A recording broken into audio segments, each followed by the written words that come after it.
ضلع پونچھ میں بارش کا سلسلہ دوسرے روز بھی جاری رہا۔ زیری علاقوں میں بارش اور بالائی علاقوں میں برف باری جاری ہے۔ پونچھ کے بالائی علاقوں میں برف باری کا سلسلہ جاری ہے۔ بالائی پہاڑی چوٹیوں نے سفید چادر اوڑھ لی ہے، جس کی وجہ سے سردی کی شدت میں اضافہ ہو چکا ہے۔ سیاحتی مقامات لسٹرنا، تولی پیر، بلال کوٹھا میں بھی برف پڑ چکی ہے، جبکہ زیری علاقوں میں بارش کا سلسلہ جاری رہا، جس سے چشمے بھر چکے ہیں اور پانی کی قلت نہ رہی۔ بعض مقامات پر بہار کے پھول کھلے ہوئے ہیں، جو خوبصورت نظارہ پیش کر رہے ہیں اور موسم خوشگوار ہو گیا ہے۔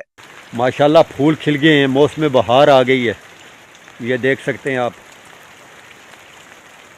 یہ دیکھیں جی، یہ پلمپ، آلو بخارے، ان کے درخت پھول گئے ہیں۔ ادھر کی موسم بہار الحمدللہ آ گئی ہے، یہ دیکھ سکتے ہیں۔